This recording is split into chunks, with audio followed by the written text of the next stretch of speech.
Donald Trump has been a very good teacher for the American people. Even though the majority of those who call themselves Trump supporters have so far not learned the lesson that they had the potential to learn from his presidency. Trump has obvious weaknesses, besides his narcissism.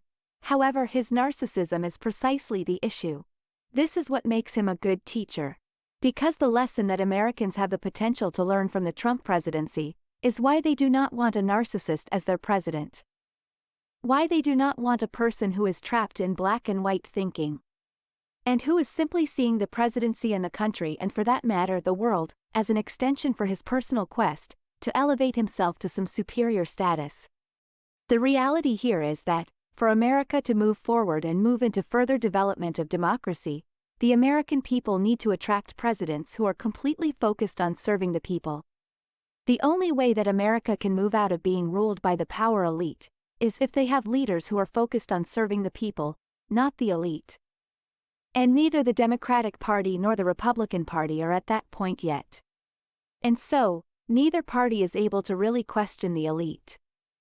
But the reason for this is actually that there has not been a critical mass of people among the Americans who have reached a level of consciousness where they are willing to question the power elite in the country and what they are doing.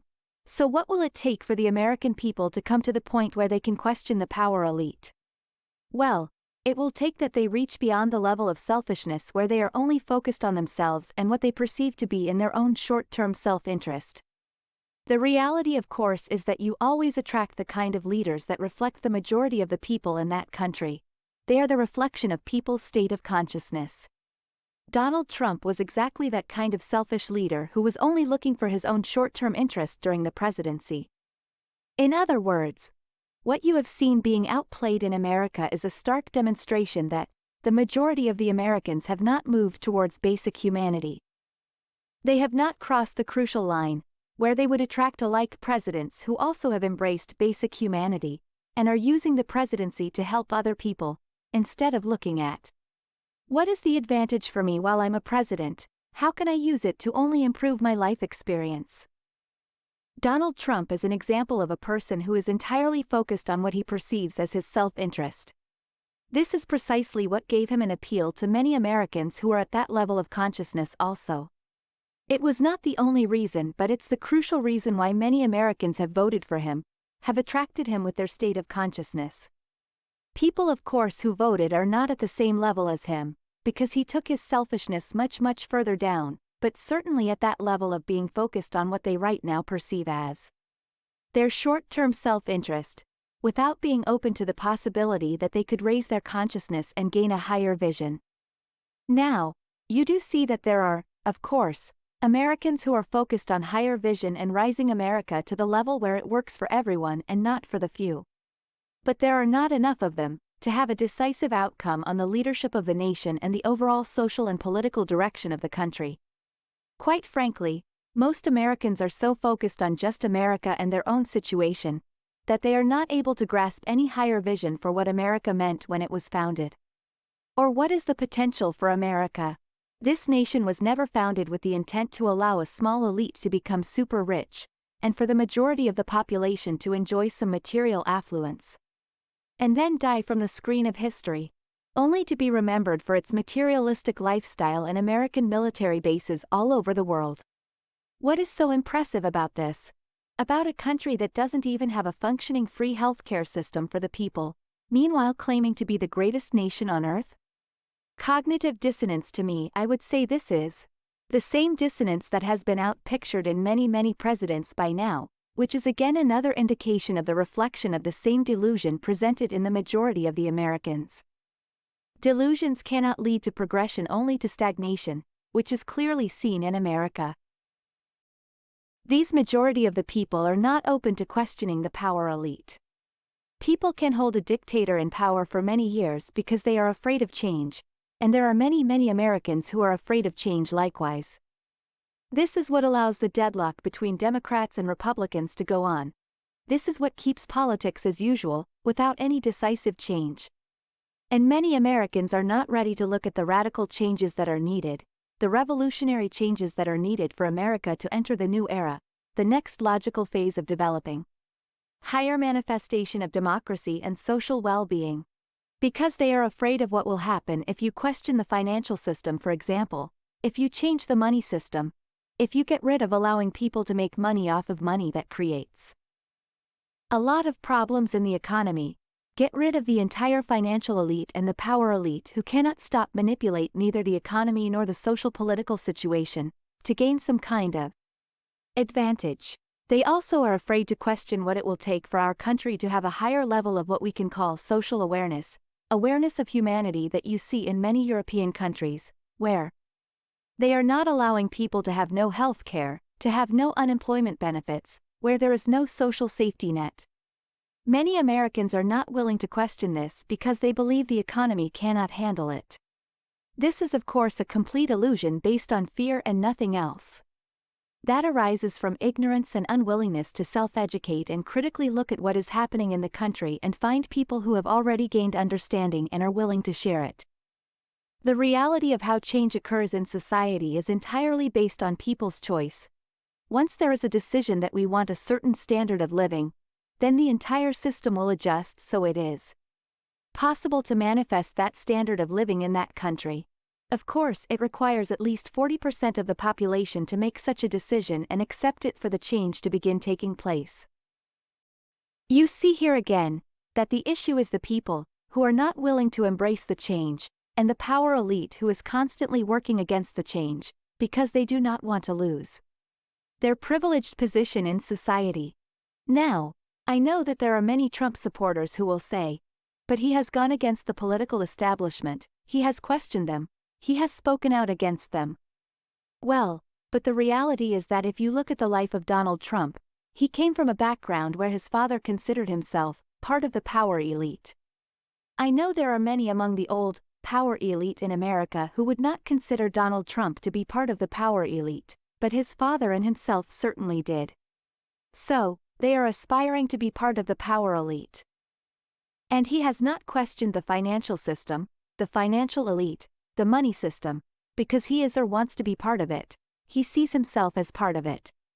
You cannot expect a person who wants to be part of the power elite to question or overturn the power elite. It is simply not possible, even if he wanted to, which he does not. You can investigate and see what changes he made during his presidency regarding the economy. You would see that he allowed himself and his friends to more easily conduct certain businesses, acquire certain rights and ease of trade in certain places. Whatever he was saying and doing was only to raise himself up, to glorify his own self-image and allow for him to make more money.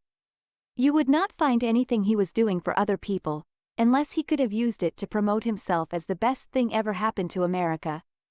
You see here that Americans have not yet risen in sufficient numbers to what I refer as basic humanity, the social awareness, where they are willing to say, we should take care of everybody in our society. And until they do that, there cannot really be leaders who can seriously question the power elite and move America into a better social era. There can be some who can bring America, step by step in that direction. But there cannot be a serious questioning of the power elite until there is that shift in the collective consciousness. And this will not take place until people will be willing to learn the lessons they are meant to learn from Trump's presidency at least. There are many more lessons that are piling up, that Americans have not learned, and they all roll back to the invasion of Iraq in 2003. From a historical perspective, when people will look back at America and see where it all went wrong, you could see that the Titanic hit the iceberg on the night America allowed the invasion of Iraq. Because it was very much the same black and white thinking that allowed this to happen, again the same was expressed in Donald Trump and many other presidents before him. This has not changed nor was addressed to this day. Democratic countries do not invade other countries, only empires do. There were many ways and opportunities to respond to terrorist attacks afterwards. Choice of war was the least choice anyone should have considered, but because people were blinded by the black and white thinking, they could not see how wrong this choice was. As a result of this choice, more people have died. This, again, another question that has not been settled by the people of America. Are we an empire or a democracy? Because empires become dust of history, they do not have any other destiny. They rise and then they die.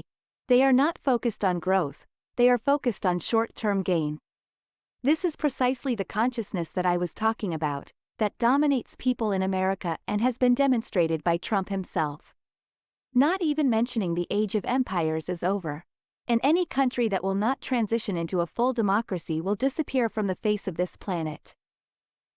Democracy can only survive through unity. You cannot seriously believe that people stuck in a selfish state of consciousness can be united around common good for the good of all? You do not realistically believe you can have a selfish president, and that he will work for common good. You cannot likewise expect that people just like their own leaders, who are stuck in black and white thinking, can have a clear vision on how to achieve common good without causing more suffering for oneself and other people around. Any division is destroying democracy. You look at Republicans and Democrats who clearly are stuck in this black and white thinking and who see each other as enemies rather than focused on improving life for other people in the nation. Unfortunately, if you look at it historically, often what has caused people in a country to unify is that they have been confronted with an enemy that has tried to take away from them the freedom they have in a democracy. You can see that even when Putin invaded Ukraine, the Republicans and Democrats could suddenly agree on sending military help to Ukraine. It is sad that it should have to come to this fact. Because again, it is simply an outplaying of outdated black and white thinking that was much expressed during the Cold War era. There is an enemy we need to fight. Let us unite. This is completely out of touch with democracy and its principles. Democracies revolve around helping people in their own nation, and they are helping other people around the world. Democracies do not seek enemies, they are not focused on fighting any enemies. They are united by their basic humanity and respect for one another and not because of some outer enemy. It is my hope that people can step up and see the need to overcome this division. If not, of course, the division will have to become worse until people have had enough of it. And then finally say, we cannot continue to go down this road. It will destroy our nation and everything we have worked for, and our forefathers worked for.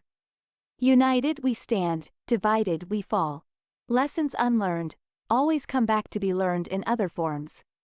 For quite a while now, people in America have been taking their level of freedom and democracy for granted, but democracy is not a passive form of government. It demands much from people.